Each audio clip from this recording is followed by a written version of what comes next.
Family, welcome to new episode of law GNG. तो देखिए, last turn पर हम लोगों ने यूनिट 2 कंप्लीट करी थी ऑफ इंडियन पार्टनरशिप एक्ट 1932। तो लास्ट इसकी यूनिट बची हुई है यूनिट 3। छोटा सा टॉपिक है, इसको फटाफट से कवर करेंगे। देखिए स्टार्ट करते हैं।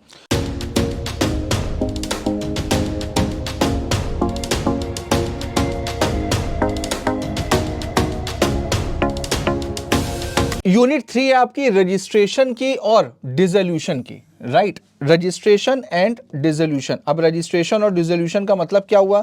अब देखिए, अगर आप कोई भी बिजनेस कर रहे हो तो आपको कहीं ना कहीं तो अपना रजिस्ट्रेशन करवाना पड़ेगा। एक सेकेंड रुकिए। यस तो देखिए, अगर आप कोई भी बिजनेस कर रहे हो, जैसा मैंने आपको लास्ट टर्न पे ही बताया था कि पार्टनरशिप बेसिकली है क्या? पार्टनरशिप बिजनेस करने का एक प्लेटफॉर्म है, राइट। अब अगर आप अपने बिजनेस को स्टार्ट कर रहे हो तो अपने बिजनेस को कहीं ना कहीं तो रजिस्टर्ड करवाना पड़ेगा। तो अब अगर मान लीजिए कि आपने पार्टनरशिप प्लेटफॉर्म को इलेक्ट किया, तो पार्टनरशिप में थोड़ी सी फ्लेक्सिबिलिटी दी गई है। उसमें साफ साफ ये बोला गया है कि भाई पार्टनरशिप का रजिस्ट्रेशन आप करवा भी सकते हो, नहीं भी करवा सकते हो। यानी पार्टनरशिप का रजिस्ट्रेशन करवाना ऑप्शनल है, ये आपकी मर्जी के ऊपर है। हालांकि इसके कुछ साइड इफेक्ट भी होते हैं। अगर आपने पार्टनरशिप फॉर्म का रजिस्ट्रेशन नहीं करवाया तो उसके कुछ साइड इफेक्ट भी होते हैं, वो भी हम लोग पढ़ेंगे। लेकिन अगर आप रजिस्ट्रेशन करवाते हो तो रजिस्ट्रेशन करवाने का मतलब क्या होता है, उसका प्रोसीजर क्या होता है, वो यहां पर बताया गया है। और इसका सेकंड पार्ट आता है डिसोल्यूशन की। अगर फॉर्म डिसॉल्व होगी तो डिसोल्यूशन के समय में क्या होगा। तो सबसे पहले स्टार्ट करते हैं रजिस्ट्रेशन का। देखिए, रजिस्ट्रेशन का मतलब क्या होता है? रजिस्ट्रेशन का मतलब होता है कि जो कंसर्न अथॉरिटी है उसकी नॉलेज में इस बात को डालना कि भाई हम ये बिजनेस कर रहे हैं, हमने ये बिजनेस स्टार्ट किया है। तो अगर आपने रजिस्ट्रेशन करवाया है तो इसका मतलब आपने कंसर्न अथॉरिटी को, जो कि रिप्रेजेंटेटिव है गवर्नमेंट की, उसको इन्फॉर्म कर दिया है कि भाई हम ये बिजनेस करना चाह रहे हैं। तो अब आपका बिजनेस लीगल हो गया है। अब आपका बिजनेस लीगल हो गया है। तो देखते हैं रजिस्ट्रेशन का मतलब, getting registered with the registrar of firm. अब इसके लिए जो बॉडी बनाई गई है उसको बोला जाता है रजिस्ट्रार ऑफ फर्म। यानी अगर आप अपनी फर्म का रजिस्ट्रेशन करवाना चाहते हैं तो आप कहां पे करवाएंगे? रजिस्ट्रार ऑफ फर्म में। अब देखिए इसका प्रोसीजर क्या होता है। तो इसका बेटा एक एप्लीकेशन फॉर्म होता है, साथ में कुछ फीस आपको देनी पड़ती है। उस फॉर्म को भर करके, उसको फीस को सबमिट करके आप अपनी फर्म को रजिस्टर्ड करा सकते हो। तो देखते हैं एप्लीकेशन फॉर्म में, फॉर्म के कंटेंट क्या क्या होते हैं। Name of the firm, firm का नाम आपको लिखना पड़ता है। Principal and other places of business of the firm, principal office कहां पर होगा, यानी कि फर्म का हेड ऑफिस, या अगर कोई और भी ऑफिसेस हैं, ब्रांच ऑफिसेस वगैरह, तो वो कहां पर होंगे, उनका एड्रेस होगा।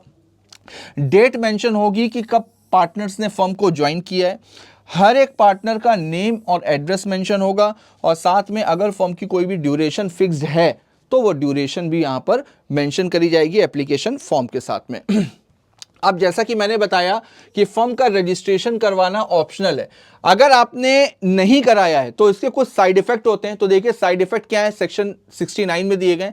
सबसे पहले तो no suit in civil court by firm or other copartners against the third party. तो सबसे पहले ना ही फर्म और ना ही कोई पार्टनर थर्ड पार्टी के ऊपर सूट फाइल कर सकता है। अब आपने गुड्स सप्लाई किए हैं या किसी को लोन दिया है, कुछ भी है, जो फर्म का बिजनेस है, फर्म का पैसा अगर किसी थर्ड पर्सन के पास में फंसा हुआ है तो उस पैसे को निकालने के लिए आप कोई भी सिविल सूट फाइल नहीं कर सकते हैं। सबसे बड़ा साइड इफेक्ट तो यही होता है। क्यों? क्योंकि आप बिजनेस करोगे, इंडिया में बिजनेस कैश भी होता है, क्रेडिट भी होता है।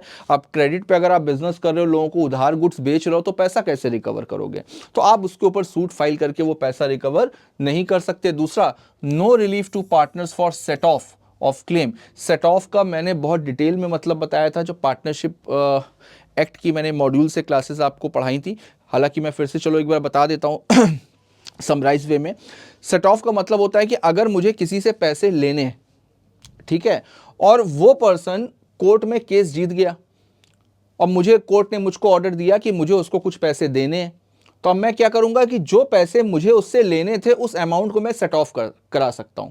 ठीक है, तो यहां पर अगर बाई चांस फर्म रजिस्टर्ड नहीं है तो सेट ऑफ का राइट आपके पास में नहीं होगा। आप क्लेम को, किसी भी क्लेम को सेट ऑफ नहीं करा सकते हो। दूसरा, agreed partner can not bring legal action against the other partner of the firm. ना ही आप फर्म के अगेंस्ट में और ना ही बाकी के पार्टनर्स के अगेंस्ट में आप कोई भी एक्शन ले सकते हो कोर्ट में, ठीक। और देखो ये सारे के सारे इफेक्ट हैं, तो हैं क्यों? जैसे कि मैंने बताया कि रजिस्ट्रेशन का मतलब क्या होता है। रजिस्ट्रेशन का मतलब होता है कंसर्न अथॉरिटी की नॉलेज में डालना, यानी कि गवर्नमेंट की नॉलेज में इस बात को डालना कि हमने अपना बिजनेस स्टार्ट किया है, अब हम लीगल बिजनेस कर रहे हैं। अगर आपके बिजनेस की नॉलेज गवर्नमेंट को है ही नहीं, तो गवर्नमेंट को क्या पता कि आपका बिजनेस एग्जिस्ट कर भी रहा है कि नहीं कर रहा है। इसका मतलब आपका जो भी पैसा है, जो भी बिजनेस है, वो लीगल नहीं है, वो गवर्नमेंट की नॉलेज में नहीं है, तो आप उस पैसे को रिकवर कैसे कर सकते हो? तो इसी वजह से ये सारे के सारे इफेक्ट हैं। लेकिन third party can sue the firm. Third party को अगर आपसे पैसा लेना होगा तो थर्ड पार्टी आपसे सूट फाइल करके वो पैसा रिकवर कर भी सकती है। आप थर्ड पार्टी के ऊपर नहीं कर सकते, लेकिन थर्ड पार्टी कर सकती है। दूसरा यहां पर लिखा नहीं है, मैं आपको बता देता हूं कि अगर फर्म रजिस्टर्ड नहीं है तो भी टैक्स की जो लायबिलिटी है वो अराइज होती है। टैक्स की जो लायबिलिटी है वो अराइज होती है, ठीक है। तो इसको भी आप कोट कर सकते हो।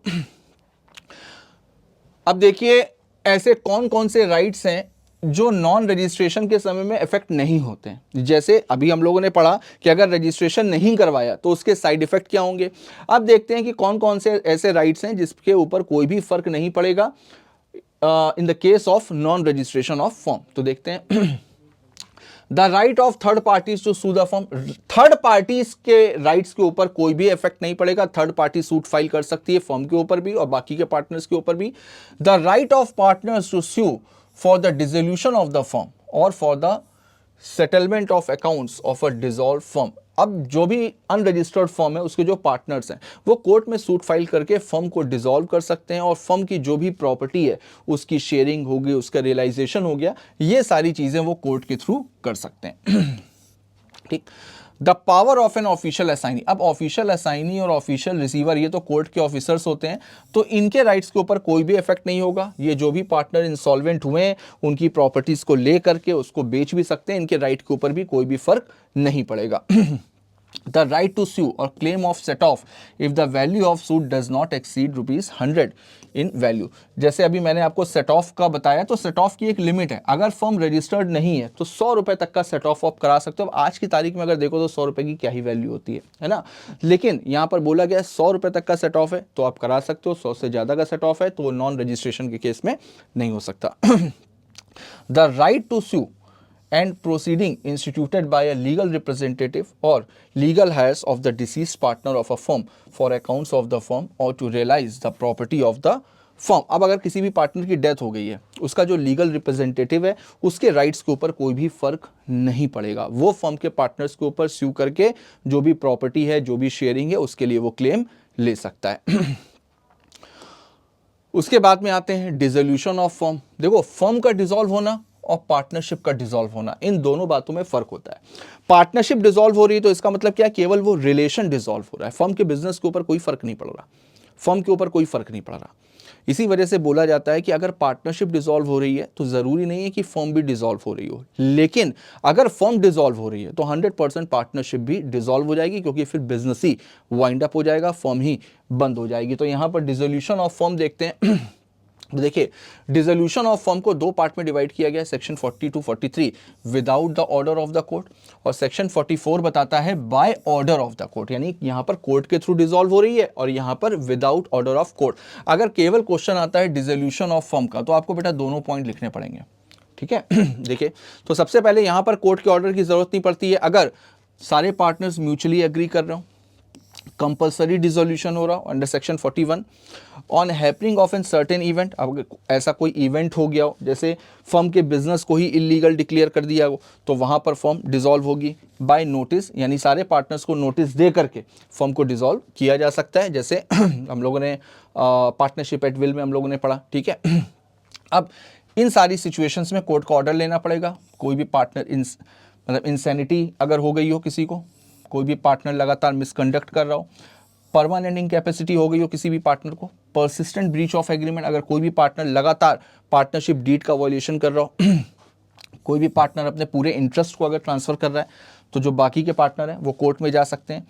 फर्म अगर लगातार लॉस में चल रही हो या फर्म को बंद कर देना ही ज़्यादा सही है, ये पार्टनर्स को भी लगता है, कोर्ट को भी ऐसा लगता है कि फर्म को बंद कर देना ही ज़्यादा सही है, तो वहाँ पर कोर्ट के ऑर्डर से फर्म को डिसॉल्व किया जा सकता है। अब अगर फर्म डिसॉल्व हो रही है तो उसके कंसिक्वेंसेस क्या होंगे, देखते हैं। सेक्शन 45 से 55 तक दिया हुआ है। Liability for acts of the partner done after dissolution. तो आफ्टर डिसोल्यूशन क्या लाइबिलिटीज होंगी, देखिए सबसे पहले लाइबिलिटीज थर्ड पार्टीज के लिए तो बनी रहेगी भाई। अगर फर्म डिसॉल्व हो रही है तो आप जितनी भी ज़रूरी चीज़ें, फर्म डिसॉल्व होने का मतलब ये नहीं कि आपने बिजनेस ही छोड़ दिया, जितनी चीज़ें फर्म के बिजनेस को समेटने के लिए ज़रूरी हैं, जैसे मार्केट में पैसा फंसा हुआ है तो पैसा लेना, जो भी क्रेडिटर्स हैं उनको पैसा चुकाना, जो भी आउटस्टैंडिंग है उसको चुकाना, तो वो लाइबिलिटी तो बनी रहेगी। Right of partners to have business wound up after dissolution. जब फर्म डिसॉल्व होगी तो उसके बाद में आपको बिजनेस को वाउंड अप करना पड़ेगा, ये राइट होता है। Continuing authority of partner for purpose of winding up. Business को वाइंड अप करने के लिए जो भी ज़रूरी है वो काम पार्टनर्स करेंगे, तो उसकी अथॉरिटी उनके पास में बिल्कुल रहेगी। अब फर्म के अकाउंट्स को सेटल कैसे करना है तो उसका तरीका भी दिया हुआ है। Payment of firm debts and of separate dates.